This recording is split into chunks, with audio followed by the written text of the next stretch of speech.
Tarde. Estamos aqui de novo, agora com a aula 3, a parte 1 desta aula 3. A aula 3 vai ser sobre o que eu denominei de a arte da retórica. Eu vou fazer aqui uma defesa da retórica, explicar por que é importante, quais são as suas partes, e depois um pouco da história da retórica ao longo do como foi como foi evoluindo o entendimento com relação à retórica ao longo do tempo, do processo histórico, e depois as partes tanto da retórica quanto do discurso. Então, nessa primeira parte, primeiro talvez vou me repetir um pouco, vou falar coisas que já falei na primeira aula, mas que eu acho que são relevantes e quero insistir nisto, porque a minha experiência é que normalmente, mesmo que se fale, mesmo que eu explique, a formatação, a estrutura mental que temos é de tal forma, estamos configurados, né, cognitivamente de tal maneira que a gente acaba filtrando o que a gente fala, o que eu falo, né, e não se percebe claramente o que está sendo dito. Então, correndo o risco de me repetir, vou falar sobre a questão da retórica, né? Normalmente o que se entende, o que entendemos por retórica hoje, não é o mesmo que falava Aristóteles, não é o mesmo que se falava no século XVI, né? Já começa a ter esse conteúdo semântico de hoje, mais ou menos a partir do fim do século XVII, ou no começo do XVIII, né? E de maneira geral, a gente entende por retórica a arte de enganar, né? A arte de induzir, a arte de enrolar por meio de argumentos. Normalmente temos um receio, temos uma desconfiança quando quando ouvimos a palavra retórica, ou quando percebemos que está havendo algum tipo de argumentação, algum tipo de explicação, né? Quer dizer, temos já uma primeira intuição, uma primeira impressão, ou uma primeira reação de desconfiança e de ceticismo, né? Por que se pensa desta forma? Eu vou explicar um pouquinho depois, quando falei da história, né? De como foi sendo percebida a retórica, né?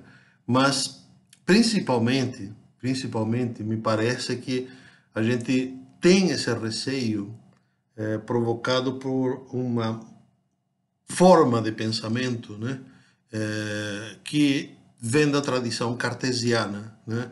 Então a gente pensa que só existe uma única forma de conhecimento certo, a única maneira de ter um conhecimento certo, objetivo, demonstrado, confiável, é a forma cartesiana, né? É a forma científica ou é a forma demonstrativa. Normalmente todos esses termos são utilizados de maneira sinônima. Não está errado, né? Quer dizer, a única coisa que está errado aqui é precisamente essa afirmação, que essa é a única forma de conhecimento certo, né? Não é. Dependendo do campo da realidade, dependendo do fragmento de realidade, dependendo do âmbito de realidade que estejamos situados e que estejamos querendo conhecer, esse tipo de método, esse tipo de forma, muitas vezes nem sequer se aplica. Nem sequer se aplica. Não temos o que fazer com esse tipo de conhecimento, né? Em áreas e em terrenos que não são científicos, que é a maioria da vida. A maior parte das coisas da vida é um terreno que não está dado nem pela demonstração, nem pela ciência.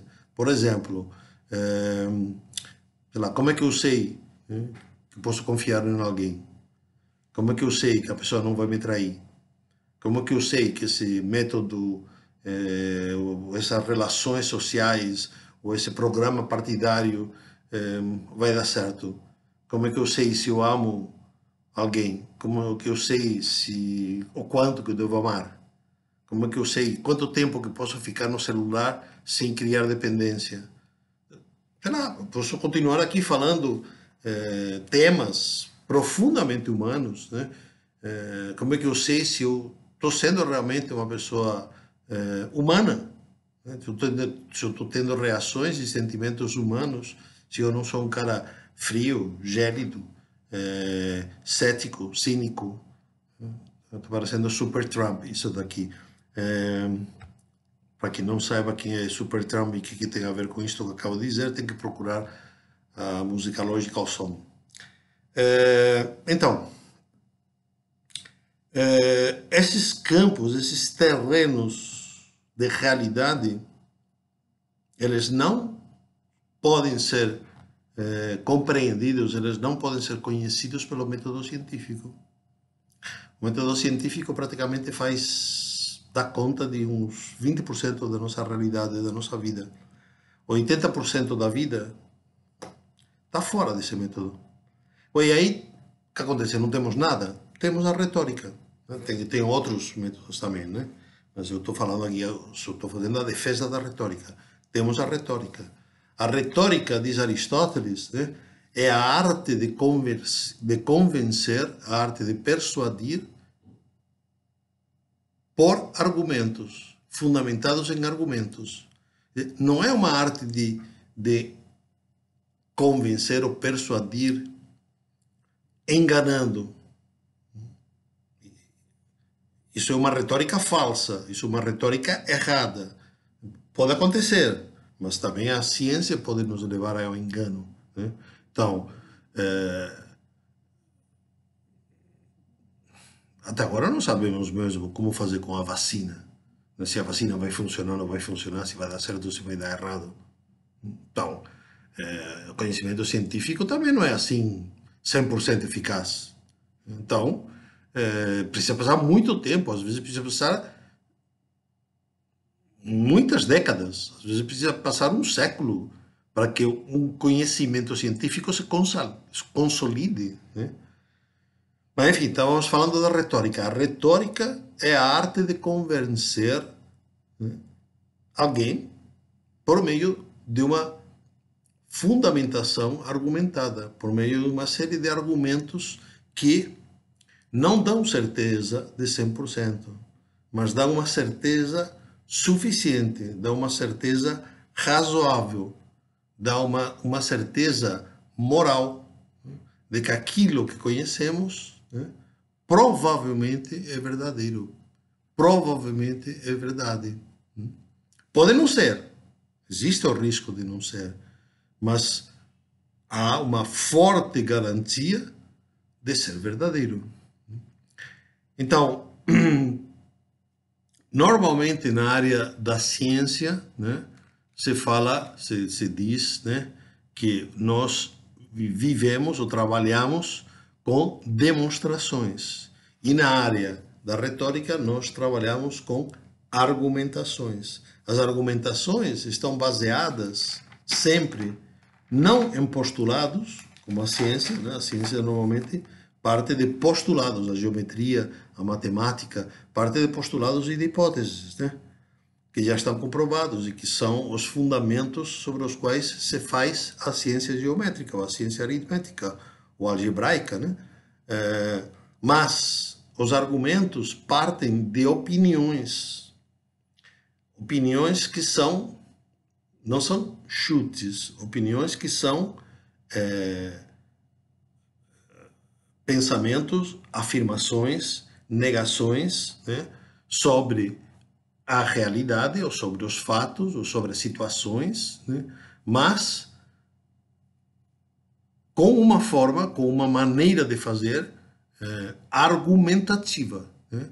Então, as opiniões serão mais ou menos prováveis, mais ou menos certas, mais ou menos verdadeiras, dependendo do conjunto de argumentos em que elas se apoiarem.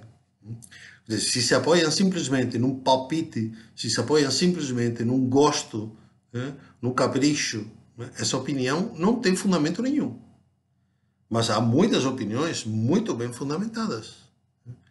E isso é uma forma de conhecimento. Isto é o que caracteriza a retórica.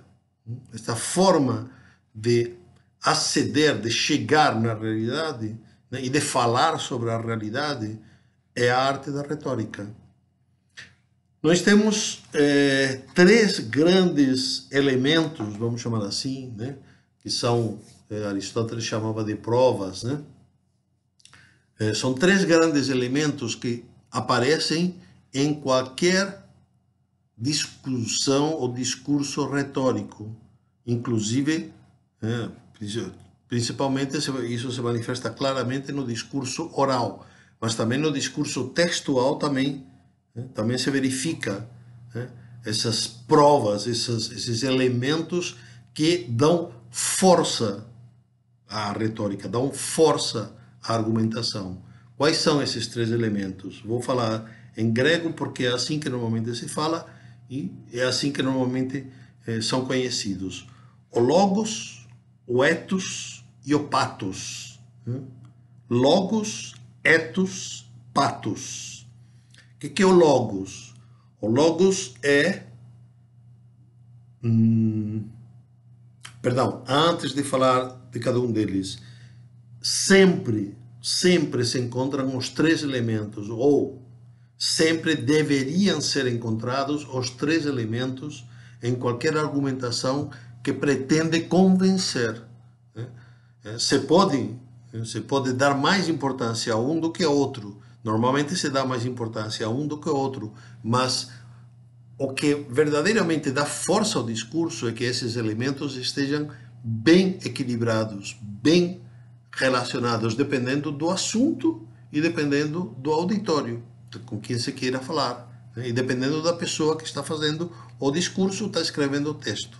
Então, o que é o logos? O logos é o raciocínio por expresso, né? Ou seja, o logos é o argumento, né, ou as opiniões argumentadas e expostas na sua forma coerente, na sua forma lógica, na sua forma argumentativa. Né? Uma coisa se relaciona com outra e conclui a partir dessas duas premissas anteriores. Essa é a forma mais tradicional de fazer um argumento, chama-se de silogismo. Né? Nós temos uma proposição A, depois temos uma proposição B, e da relação a relação lógica entre essas duas se conclui necessariamente de uma maneira ou de outra. Acontece que esse tipo de essa forma de argumentar é muito rara, né? A maior parte das situações da vida e a maior parte dos problemas, nós não conseguimos dar conta de toda a realidade com uma afirmação geral, afirmativa ou negativa, que seria a grande premissa do silogismo. Normalmente a gente começa com pontos de vista onde há um desacordo, onde não há um consenso. Então, é precisamente por isso, porque não há consenso, que a gente precisa convencer. Né?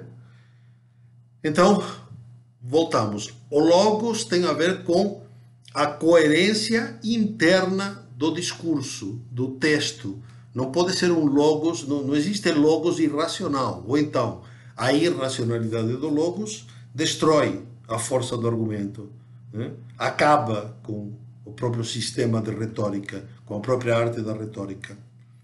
Logos, ethos, né? O ethos, que tem a ver com o caráter, né? do ethos, surge depois a palavra ética, né? como uma conduta certa, uma conduta adequada, uma conduta boa. Então, o ethos é sempre atribuído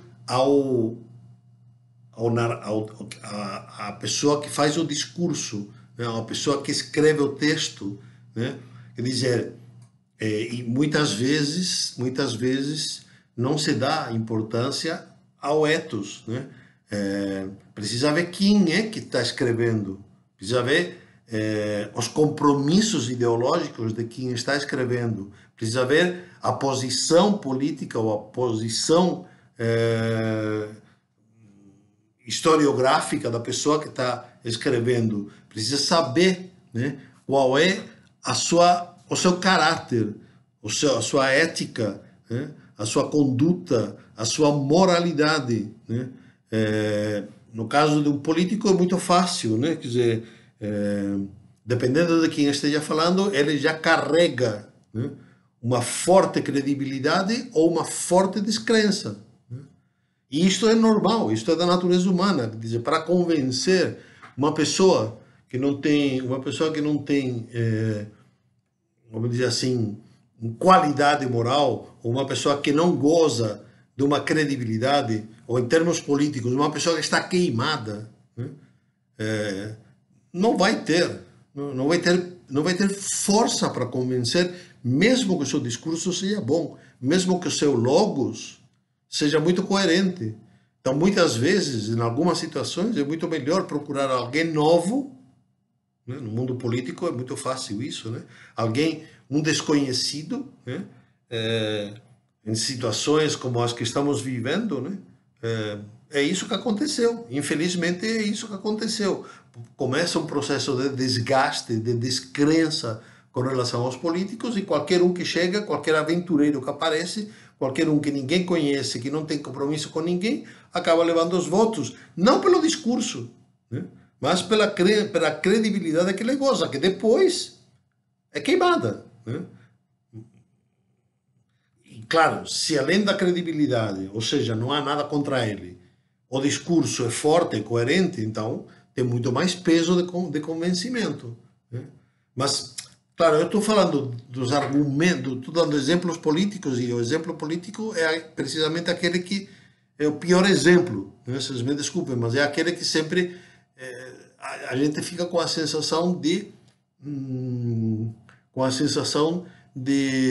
manobra, né? Com a sensação de falsidade, né? Com a sensação de manipulação, de enganação mesmo, né? Agora, pensem, né, num texto historiográfico. A gente precisa saber, né, essas coisas, o documento, quem foi que escreveu, né? Qual era o compromisso dele com o poder, ou qual era o compromisso dele com qual era o lugar de fala, como se fala normalmente agora, né? Quer dizer, qual é o interesse ideológico que ele tem, né? Quais são as atitudes, né, que lhe dão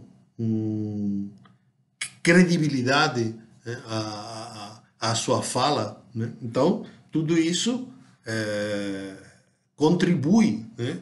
Contribui para você, na história, a gente sabe, né, que existem as vacas sagradas da história, né? Então, o simples nome, o simples sobrenome, né, já dá uma credibilidade. Se você fala que Brudel, ou se você fala Chartier, ou se você fala Ricoeur, ou se você fala Hayden White já não tem muita credibilidade, né? Se você fala o que vocês quiserem, né? Fernando Novaes, Caio Prado, Espanha, né? Quer dizer, Laura Mello, né? Tem umas vacas sagradas, né? Sobre as quais, ou sobre os textos deles, não se pode falar nada, né? Só se pode baixar a cabeça como vaquinha de presépio. Isso, em princípio, é complicado, né? Mas isso tem a força do ethos. Tem a força do ethos. Terceiro ponto, pathos, né? O pathos significa paixão, né? Sentimento, emoção. Daí vem as palavras, por exemplo, empatia, simpatia, compaixão, né? Paixão. Tudo isso tem a ver com padecer, paciência. Todos esses termos têm como origem comum o termo grego pathos, que tem a ver com os sentimentos, com as emoções. Então, um discurso ou o próprio texto, ele tem que levar em conta o auditório. Quem é que vai ler? Quem é que vai ouvir, né? Quer dizer, então tem um pathos especial. Se é um texto erudito de historiografia, tem que ter uma qualidade patética, né? Tem uma qualidade patética adequada, né? Ou seja, tem que ter uma verborragia, tem que ter uma terminologia, tem que ter umas referências. Quando não for assim, ele é desqualificado, né? Experimentem escrever algum texto sério, né? Baseado, por exemplo, em literatura. É complicado. O pessoal gosta muito, mas o pessoal desqualifica. Uma coisa é história, que é séria, outra coisa é literatura. Normalmente é assim que se pensa, né? Se você vai falar, é evidente que você tem que ter uma estratégia de fala, né? Você tem que começar primeiro procurando que o público entenda, que o público fique desarmado, né?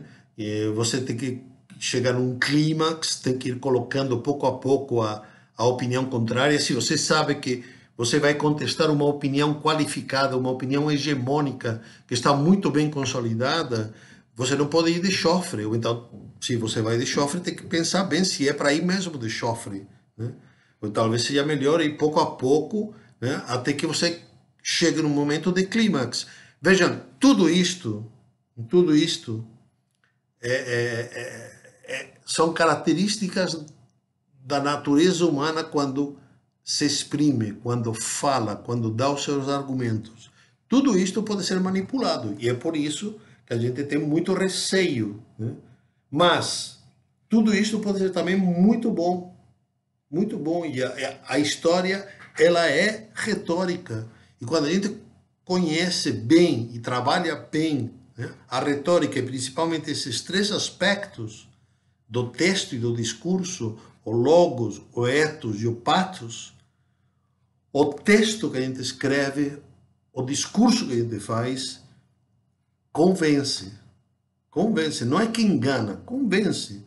Pode ser que venha uma outra pessoa com um logos diferente, um pathos diferente, um ethos diferente e acabe convencendo mais, ou convencendo de forma diferente. Então, haverá dissidência, mas isso não é ruim. Isso é que provoca o avanço na história. O fato de que há diferentes perspectivas, há diferentes pontos de vista, há diferentes fundamentações argumentativas, né? E o auditório acabará julgando, se deixará convencer ou não se convencerá daquilo que estamos falando. Bom, era isso que eu queria falar nessa primeira parte, né? Um pouco sobre o campo e o porquê da retórica e os três elementos de prova que fundamentam e que dão força para os argumentos: o logos, o ethos e o pathos. Muito boa tarde.